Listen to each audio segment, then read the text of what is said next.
boa noite. Sejam todos bem-vindos a mais uma aula do nosso curso nos domínios da mediunidade e mecanismos da mediunidade André Luiz. O nosso tema de hoje será capítulo 2 de Nos Domínios da Mediunidade, Psicoscópio. Imagina se já existisse isso hoje, hein, meu caro? Isso dá medo. Dá medo. Psicoscópio. Na matéria já existisse. Nossa. Deixa eu ver se ele...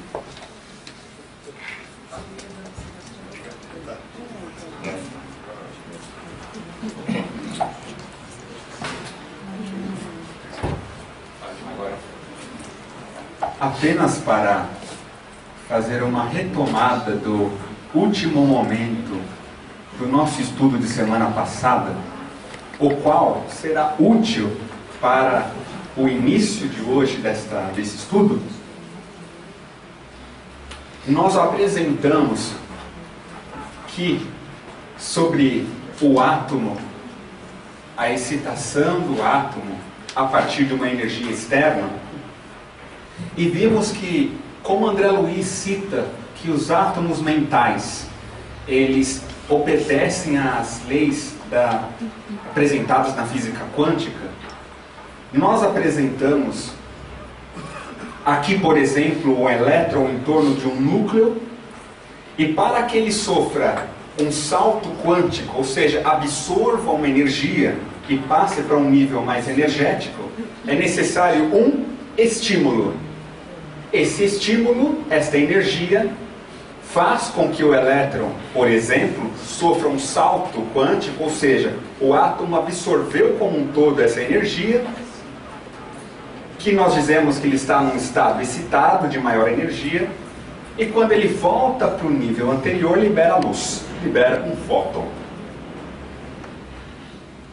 Se essa energia, agora pensando no espírito, pensando em nós, quando a nossa vontade, a nossa boa vontade, estabelece esse estímulo em nosso campo mental, os átomos mentais recebem um acréscimo dessa energia, e quando o elétron, após esse salto quântico, esse novo nível energético, essa nova órbita, quando ele volta, ele libera uma onda mental com comprimento de onda correspondente à diferença de energia anterior. Então, no caso, pensando nos átomos aqui, no plano físico, irradia luz.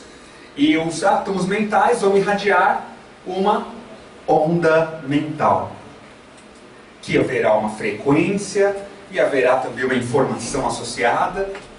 Estamos nos referindo a um átomo, mas imaginemos o corpo mental constituído por milhões de átomos e moléculas, e essas vibrações, porque o nosso pensamento é contínuo, estamos continuamente irradiando ondas mentais. E como diz André Luiz em Mecanismos, nós finalizamos dizendo, na aula do nosso estudo anterior, que essas forças em constantes movimentos sincrônicos, ou estado de agitação pelos impulsos da vontade, estabelecem para cada pessoa uma onda mental própria. Então, de acordo com o estado da nossa vontade, ou seja, de acordo com o padrão que a minha vontade está ditando para a minha mente, é que nós estaremos vibrando ondas dos mais diferentes tipos. Imaginemos a vontade, pensando num piano, internamente dentro do piano, que temos um martelo que dá ali o toque para no caso, as diversas frequências de cordas ali. A vontade em nós exerce de maneira análoga. Ela que funciona como um martelo que vai dar o toque para a frequência de onda mental que estejamos vibrando. Então é a vontade o foco. Nesse caso, agora entrando no nosso estudo de hoje, nos domínios da mediunidade, aqui pensando no capítulo 2, psicoscópio, foi assim, após aquela palestra do Albério, André Luiz, ele convivendo com Áureos, ele é convidado a um estudo, a um exame mais profundo sobre a mediunidade. E no momento que eles encontram Áureos, ele diz que levaria André Luiz e um outro companheiro, Hilário, para conhecer um agrupamento espírita no qual haveriam 10 trabalhadores, 10 médiuns. E aí ele diz que temos um grupo de 10 companheiros encarnados, com 4 médiuns, detentores de faculdades regularmente desenvolvidas e de lastro moral respeitável. Trata-se de pequeno conjunto a serviço de uma instituição consagrada ao nosso ideal cristianizante. Desse grupo base, ser-nos-á possível alongar apontamentos e coletar informações, anotações que se façam valiosas à nossa tarefa. Então eles partem, saem andando, e chega um momento que o instrutor, ele carregando uma maleta, chamou a atenção que ele tira a maleta e abre e tem um aparelho. E aí foi quando ele apresenta aqui o psicoscópio, mostrando um aparelho, dizendo: temos aqui o nosso psicoscópio, de modo a facilitar-nos exames e estudos, sem o impositivo de apurada concentração mental. E André Luiz comenta: tomei o enigmático volume, chamando a mim o agradável serviço de transportá-lo, notando então que na Terra o minúsculo objeto não pesaria senão alguns gramas. Então, um objeto pequeno, semelhante, possivelmente a uma câmera fotográfica. E aí eles indagam o instrutor sobre o que é o psicoscópio. Foi quando ele diz: é um aparelho a que intuitivamente se referiu o ilustre estudioso da fenomenologia espirítica em fins do século passado, no caso, em fins do século XIX. Destina-se à auscultação da alma, com o poder de definir-lhe as vibrações e com capacidade para efetuar diversas observações em torno da matéria. Destina-se à auscultação da alma. Então, é um aparelho que ele tem o objetivo de estar percebendo o que a alma está emitindo. O que a alma emite? Nessa verificação, ele continua dizendo ainda: esperamos esteja mais tarde entre os homens. Funciona à base de eletricidade e magnetismo, utilizando-se de elementos radiantes, análogos na essência aos raios gama. Vamos parar aqui. Então, primeiro, é um equipamento que ele funciona à base de eletricidade e magnetismo. Eletricidade, isso nos é familiar. É eletricidade, corrente elétrica. E o magnetismo também já nos é familiar nos dias de hoje. Como exemplo, o próprio ímã de geladeira, até exames de ressonância magnética. Utilizando-se de elementos radiantes análogos na essência aos raios gama. Então, no interior dele, ele possui elementos radiantes, elementos ou materiais que irradiam ondas de propriedade eletromagnética. E ele diz: análogos na essência aos raios gama. Por que na essência? Existem materiais radioativos, diversos tipos, césio, cobalto, e tantos outros, o próprio urânio. São materiais que irradiam, que por si só eles estão emitindo constantemente, alguns raios gama, outros emitem radiação beta e tantas outras. Então, em essência, aos raios gama, então provavelmente que seja um material que está emitindo um tipo de onda com frequência maior. Vamos só verificar o que são os raios gama. Aqui um exemplo do espectro eletromagnético, para nós entendermos o que ele quis dizer. O espectro eletromagnético, nós vamos retomar essa figura muitas vezes nos nossos estudos. De acordo com a frequência dessa onda eletromagnética, ela apresentará um potencial de energia maior ou menor. Quando estamos aqui nas ondas de rádio, são frequências mais baixas, né? Quando, à medida que aumentamos essa frequência, nós vamos chegando à frequência dos raios infravermelho, presente no controle remoto da sua TV. Quando apertamos para mudar de canal, é um raio infravermelho. Nós não enxergamos porque a frequência está abaixo do vermelho, que é o visível.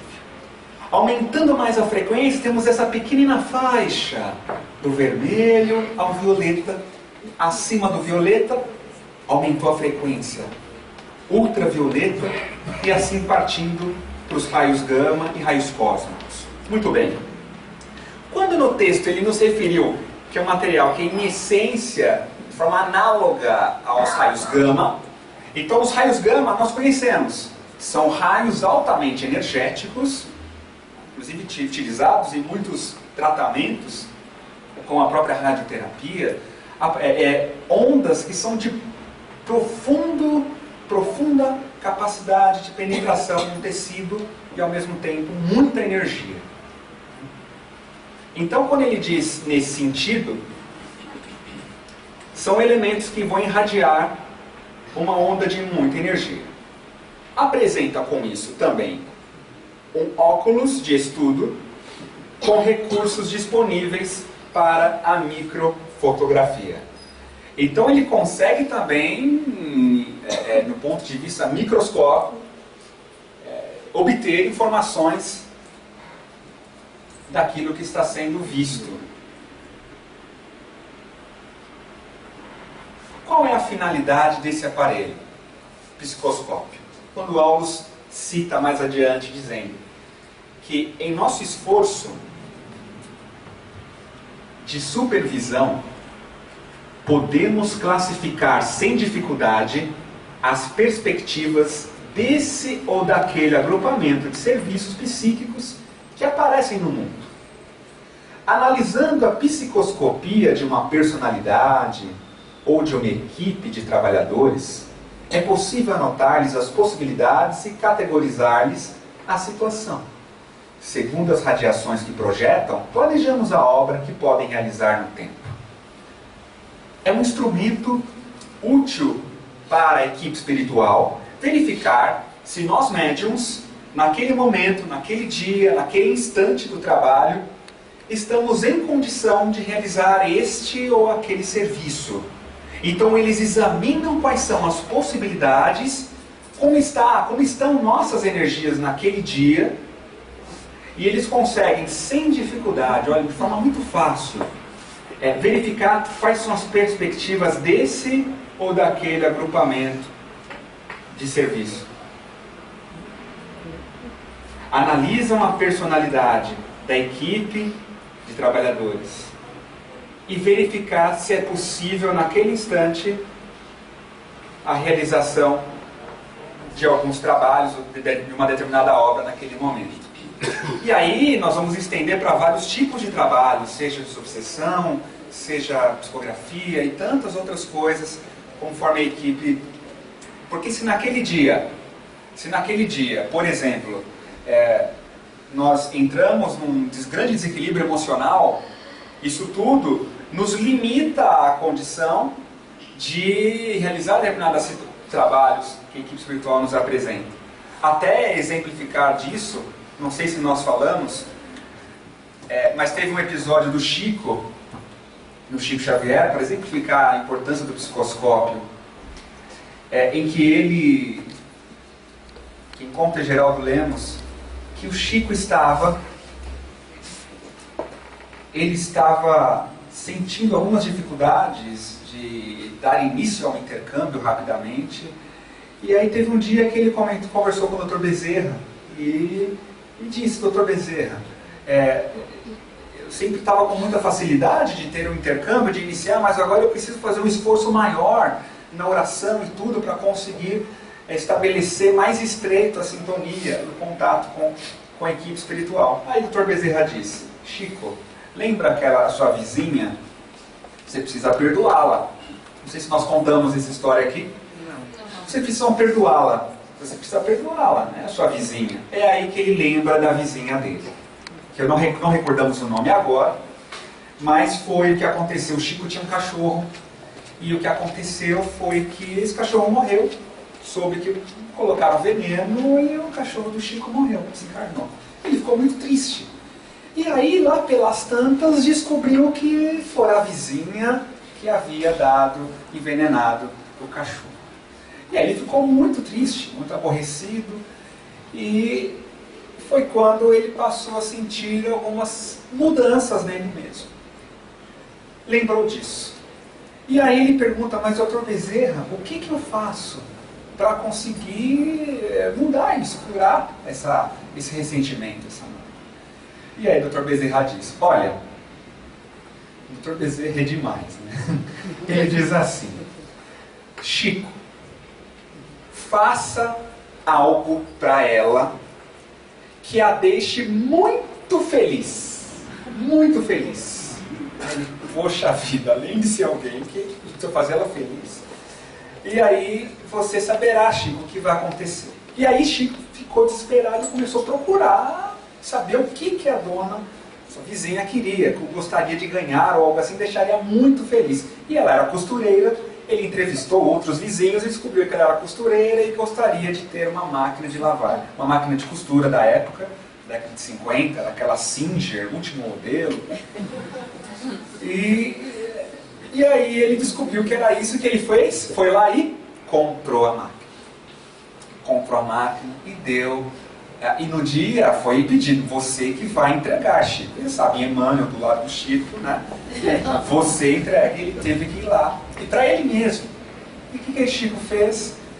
Com a máquina, bateu na porta, chegou, entrou, né? E ela estranhou, tomou um susto.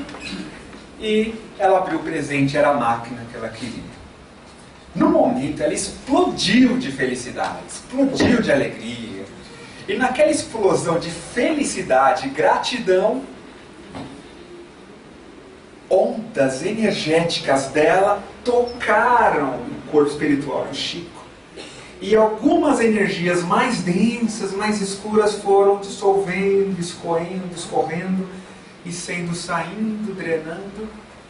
E ele fez de coração. Ele foi aí o impulso, aí que te deu a envergadura desse espírito, porque ele teve uma coragem de fazer o bem a alguém que ele tinha sentido prejudicado. E fez o bem para quem? Para ele mesmo. E aí dissolveu, e aí Dr. Bezerra e Emmanuel, né, isso o Chico contava, o Geraldo Lemos, né, uma certa alegria, que é um fato bem pitoresco, e que com a simplicidade da passagem dele, aí claro, aí tudo melhorou, né, aí ele conseguiu tudo, aí a sua energia mudou. E acho que vem ao encontro dessa situação da existência do psicoscópio. Porque às vezes, assim como, claro, dentro das proporções, né, não comparando-nos com o Chico, mas ele sentiu algumas dificuldades. Agora, quem de nós não temos ressentimentos? Quem de nós, isso é energético. Uma mágoa, um ressentimento que tenhamos, é energético em nós. São átomos, são moléculas que vibram, têm densidade. E não é simples, não. Não é simples. Essa renovação é aí que eles, na verdade, antes de dar essa mudança, por isso que a equipe espiritual examina se naquele momento existe possibilidades, a gente volta para cá, né?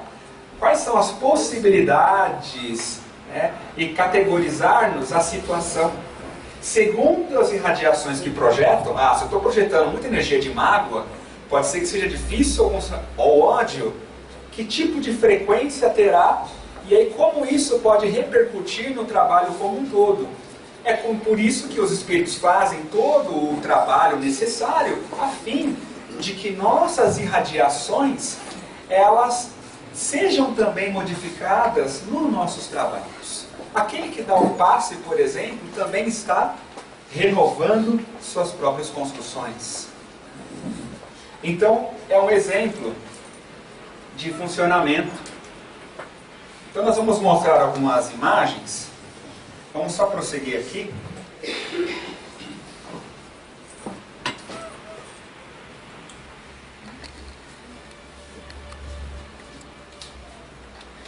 Então, aí o Aulus, ele começa a falar um pouco mais sobre o psicoscópio. Em nosso esforço de supervisão, ele diz, podemos classificar sem dificuldade as perspectivas desse ou daquele agrupamento. Não, isso nós já lemos. Ele diz assim, se o espectroscópio permite ao homem perquirir a natureza dos elementos psíquicos, dos elementos químicos, localizados a enormes distâncias, através da onda luminosa que arrojam de si, com muito mais facilidade identificaremos os valores da individualidade. É aqui que a gente vai passar, quando ele diz os valores da individualidade. Antes de voltar nessa figura... não, está certo, é aqui mesmo. Então ele diz... Eu já mostrei aqui, pronto. Ele diz que com esse aparelho é possível mostrar quais são os valores que estão presentes em nós. Então ele diz novamente, localizados através da onda luminosa que arrojam de si, com muito mais facilidade, pelos raios que emite. Aí ele diz, a moralidade, o sentimento, a educação e o caráter são claramente perceptíveis através de uma ligeira inspeção. Então, quando ele fala moralidade, sentimento, a educação e o caráter são perceptíveis pelo psicoscópio, poxa, vai ver tudo, consegue ver tudo. Quando se fala a moralidade, qual é a moralidade que eu tenho ou que o outro tem? Isso é possível ver com o psicoscópio? É possível. Por quê? Ele vai ler a energia que nós estamos emitindo. Nós temos o sentimento. Olha só, nós podemos pensar num espectro de sentimentos. Confiança, amor, alegria, esperança, caridade, compaixão. A própria humildade e todos os sentimentos que constituem ela. Os valores em si, então, solidariedade, honestidade, estes valores são perspectíveis, porque nós irradiamos esses raios. A educação. Quando falamos em educação, também estamos falando em reforma íntima ou reforma interior, a educação do pensamento. Que tipo de padrão mental eu tenho? Que tipo de dogmas? Ou que tipo de vícios mentais? Então você tem o hábito de falar mal do outro, esse é o aspecto da minha educação? Ok, é perceptível com esse aparelho? É perceptível. Por quê? Vai ter um padrão de onda da maledicência, a partir do orgulho, do egoísmo, que também estão vibrando. Ao mesmo tempo, a energia da fé.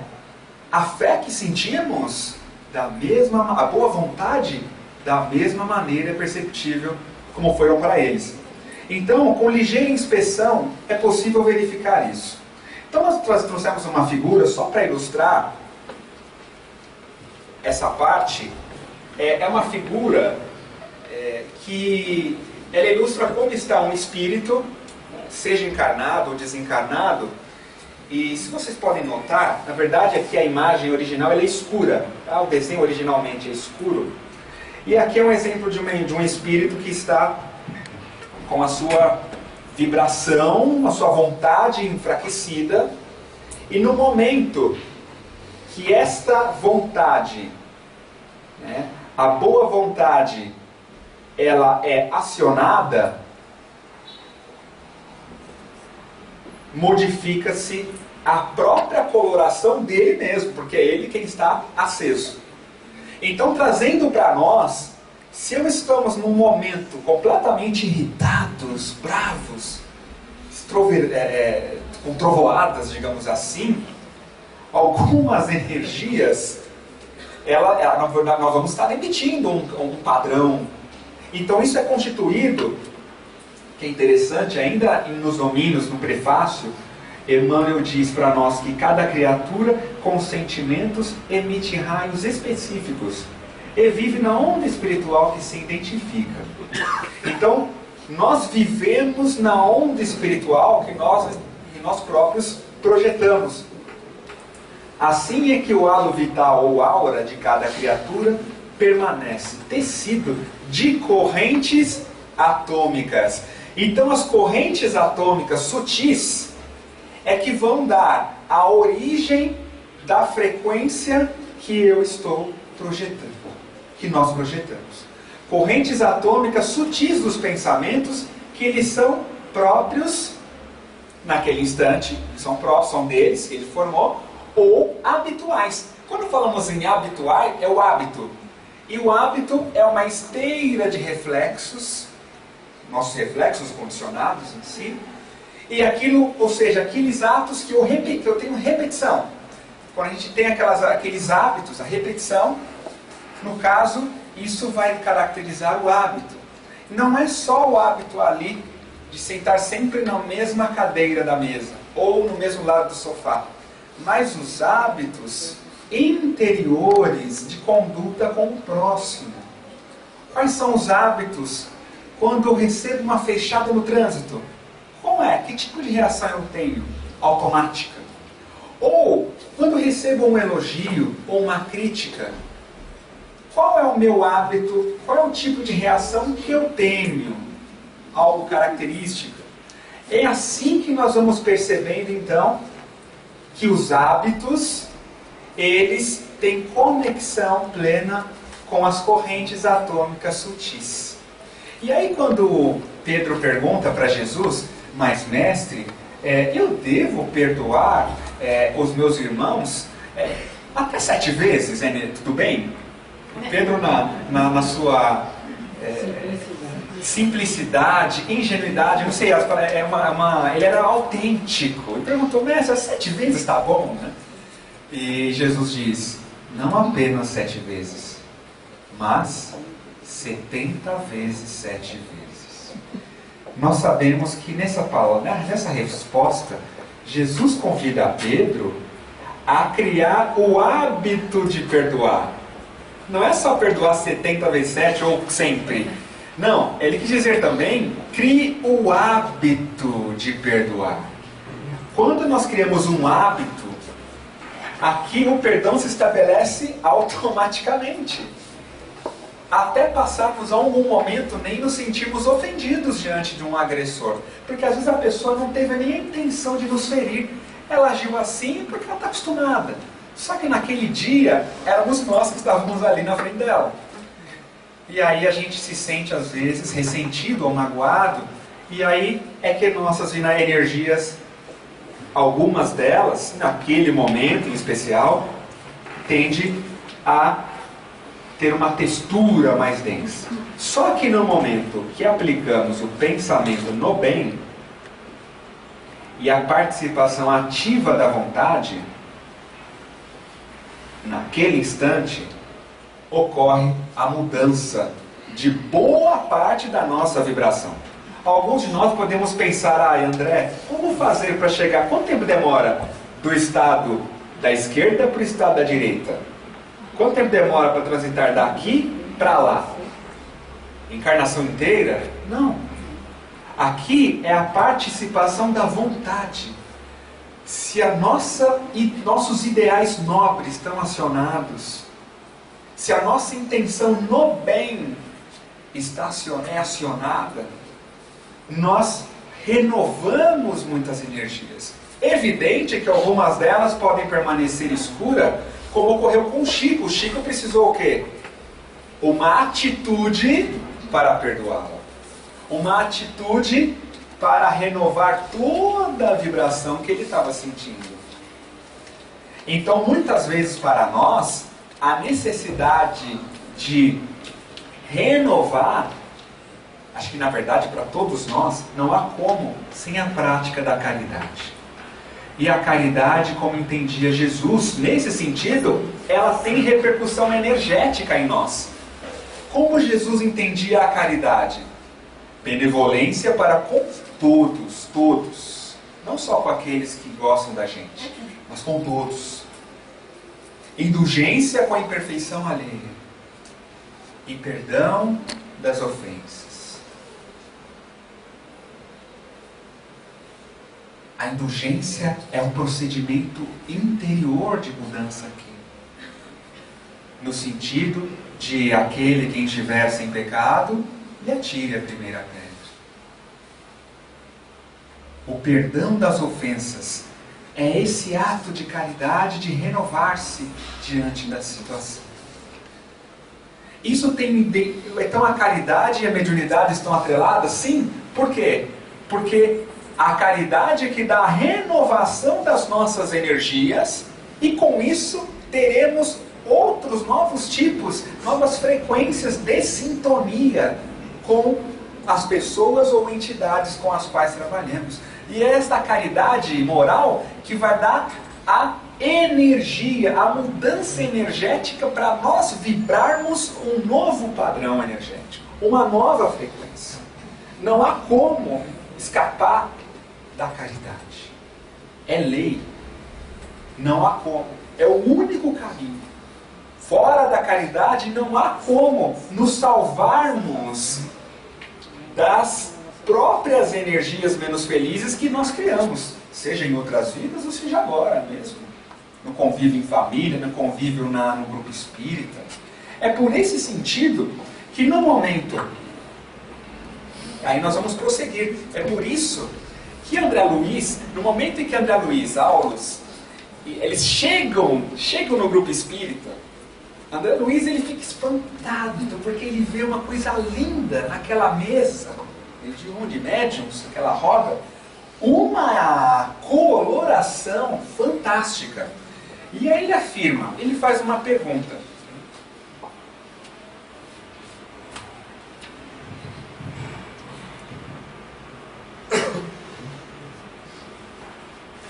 O assistente armou o psicoscópio, e aí André Luiz comenta assim, na página 27.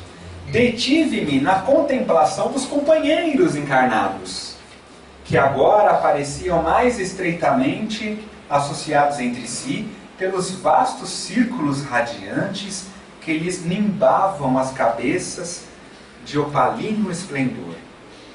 Opalino esplendor, então, de uma luz de forma meio leitosa, esbranquiçada, o azul, cor de opala, sobre a cabeça dos médiuns. Aí ele diz: tive a impressão de fixar em torno do apagado bloco de massa semi-escura a que se reduzira a mesa uma coroa de luz solar. Tudo isso ele está vendo com o psicoscópio. Uma coroa de luz solar formada por 10 pontos característicos. Então, cada um dos 10 integrantes estavam irradiando uma luz como um sol, salientando-se no centro de cada um deles o semblante espiritual dos amigos em oração.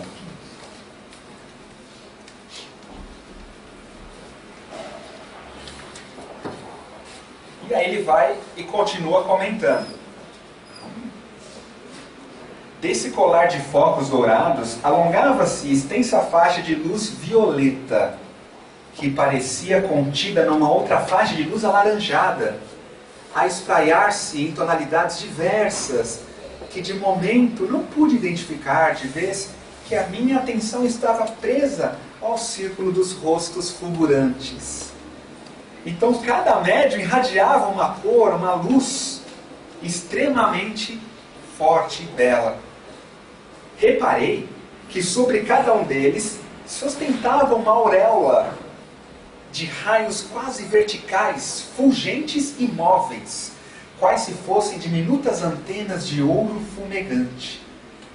Sobre essas coroas que se particularizavam de companheiro a companheiro, caíam do alto abundantes jorros de luminosidade estelar, que tocando as cabeças ali, irmanadas, pareciam suaves correntes de força, a se transformarem em pétalas microscópicas, que se acendiam e apagavam, em miríades de formas delicadas e caprichosas, gravitando por momentos ao redor dos cérebros em que se produziam. E aí ele pergunta: Aulus, amigo, os companheiros que visitamos são porventura grandes iniciados na revelação divina? Porque André Luiz, quando viu toda aquela luz entre os médios, ele perguntou: nossa, esses médios são evoluídos, são espíritos de alta envergadura. E ele questiona Aulus. E aí Aulus responde: não, achamo-nos ainda muito longe de semelhantes apóstolos. Vemo-nos aqui na companhia de 4 irmãs e 6 irmãos de boa vontade.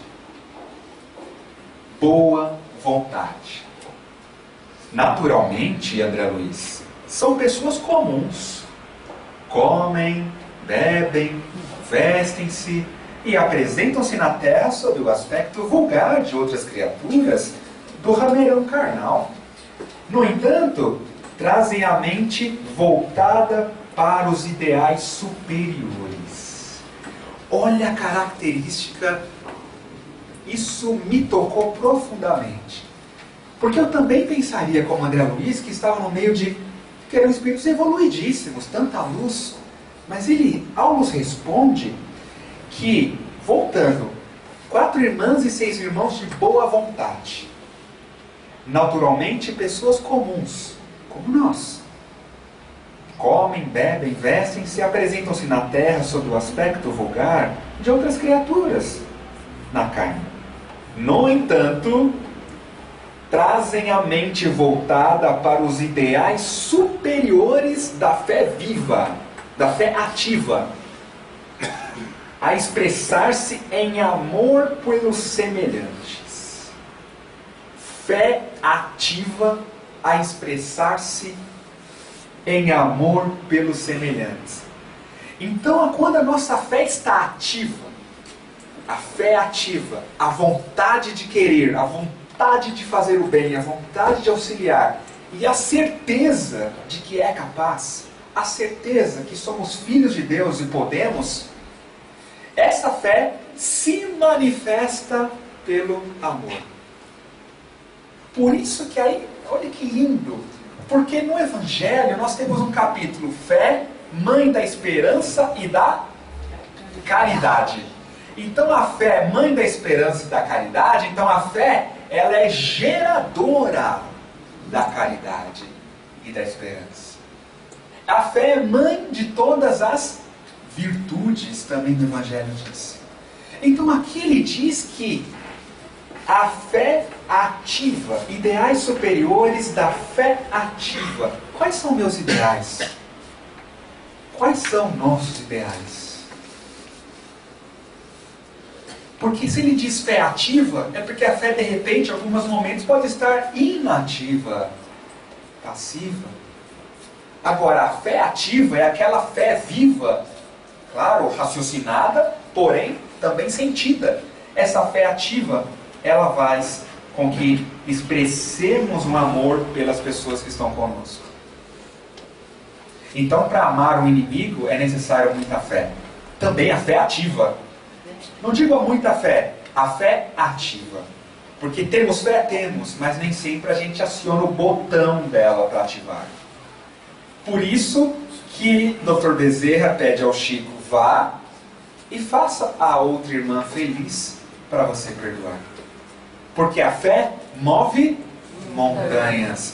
A fé move essas montanhas de energia que trazemos em nós renovando-as para uma energia salutar. Então o Evangelho inteiro é uma obra de fé. Jesus nos falou, a fé move montanhas. E continua Paulo dizendo na sequência: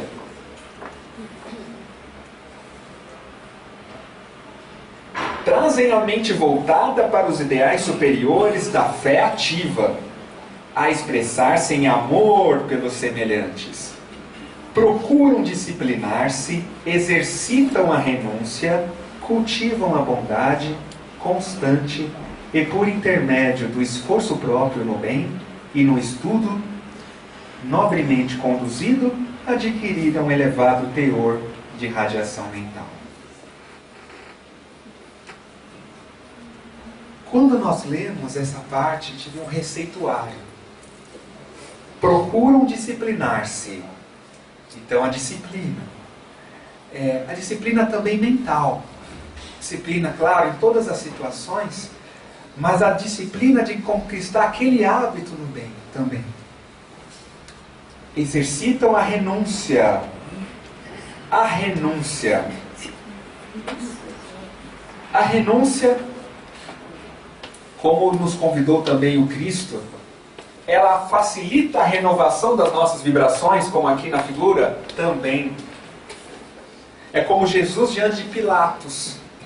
Pilatos questionou se ele era rei ou não, e Jesus disse: meu reino não é deste mundo. E no diálogo com Pilatos, chega um momento que Jesus silencia. Silencia porque Pilatos, não adiantava ele querer debater com Pilatos, ou questionar, ou contra-argumentar. Jesus renunciou ter razão e preferiu amar.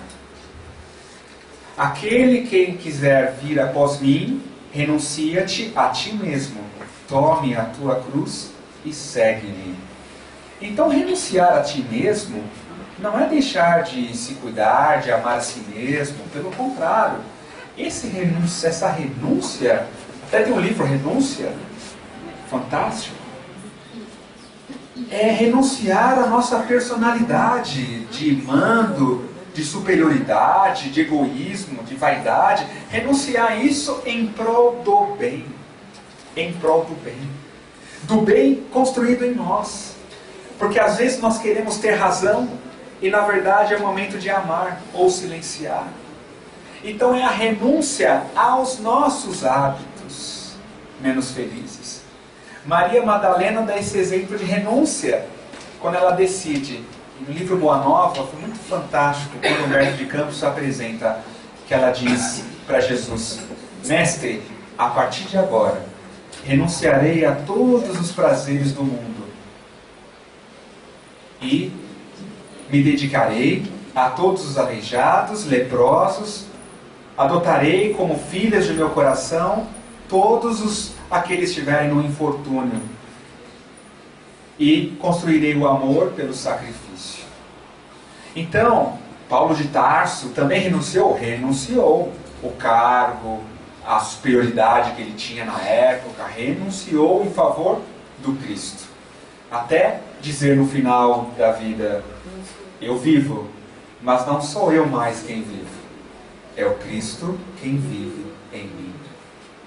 Aí ele já passou a ser médium de Jesus, quando ele diz: Cristo vive em mim. A prioridade dele não era satisfazer o ego ou algo assim. Não, a satisfazer uma obra íntima de construção da caridade. Ele já era perfeito? Não, e não é ainda, mesmo nos dias de hoje, é um espírito em evolução, mas naquela encarnação ele percebeu que era possível expandir a capacidade de perfeição que ele estaria construindo. Os sede perfeitos, como disse Jesus para nós. Então Paulo também faz essa transição, como nós podemos também. Então aqui nessa parte, Aulos, é fantástico, vai nos pedir também disciplinarmos-nos, exercitar a renúncia, cultivar a bondade constante. Cultivar a bondade constante. Olha a disciplina, né? Bondade constante. Nem um desejinho de vingança, Ou nem na novela, quando assistimos uma novela e aquele que é o perseguidor, o algoz, que faz mal a novela inteira, quando chega no final da novela a gente decide. Ou melhor, a gente acaba pensando, ai, tomara que ele se dê mal. E acontece uma coisa ruim para ele, às vezes, alguns de nós, nem todos. O que acontece é uma manifestação também. Ah, bem feito. Acontece. Seja na novela ou filme, te vê bem feito, ah, que bom, sofreu. Então, ou seja, a gente expressa algumas construções no canto esquerdo aqui, e são hábitos para serem mudados. Por isso, Emmanuel pede disciplina, disciplina, disciplina ao Chico. E para nós, na construção dessa mediunidade com Jesus, que todos nós estamos, ele continua e diz: por intermédio do esforço próprio no bem e no estudo nobremente conduzido, adquiriram elevado teor de radiação mental. Então, esses trabalhadores do grupo adquiriram elevado teor de radiação mental, embora pessoas comuns como nós, adquiriram, e nesse esforço próprio no bem e no estudo nobremente conduzido. O esforço é importante. O esforço próprio no bem.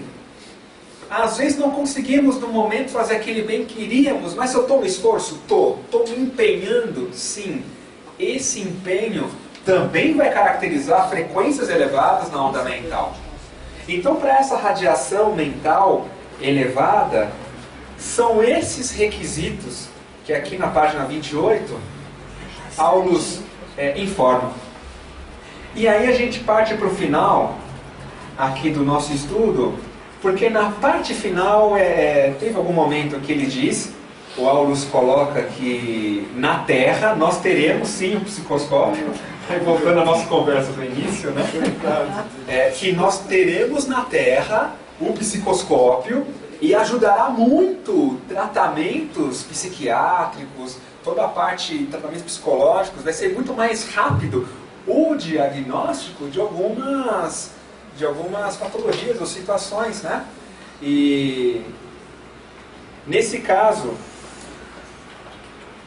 aqui ele diz, imaginemos uma sociedade humana que pudesse retratar a vida interior dos seus membros. Isso economizaria grandes cotas de tempo na solução de inúmeros problemas psicológicos. Isso vai acontecer tudo mais rápido, e outra parte ele diz, e aqui ele diz, André Luiz questiona, né? Mas e a luz? A matéria que conhecemos no mundo transfigurou-se. Tudo aqui se converteu em claridade nova. O espetáculo é magnífico. Então, André Luiz, quando ele observa com o psicoscópio os objetos, vê que os objetos somem, não aparece a cor deles, mas só energias, correntes de energia. Aí Aulus fala assim: nada de estranheza. Não sabe você que um homem encarnado é um gerador de força eletromagnética com uma oscilação por segundo registrada pelo coração? Ignora porventura, André, que todas as substâncias vivas da Terra emitem energias enquadradas nos domínios das radiações ultravioletas? Podem, desse modo, projetar raios mentais em vias de sublimação, assimilando correntes superiores e enriquecendo os raios vitais, de que são dínamos comuns. Aí ele questiona, raios vitais? Sim, para maior limpidez da definição, agora chama atenção a todos. Para maior limpidez de definição, chamemos-lhes raios ectoplásmicos, unindo nossos apontamentos à nomenclatura dos espiritistas modernos.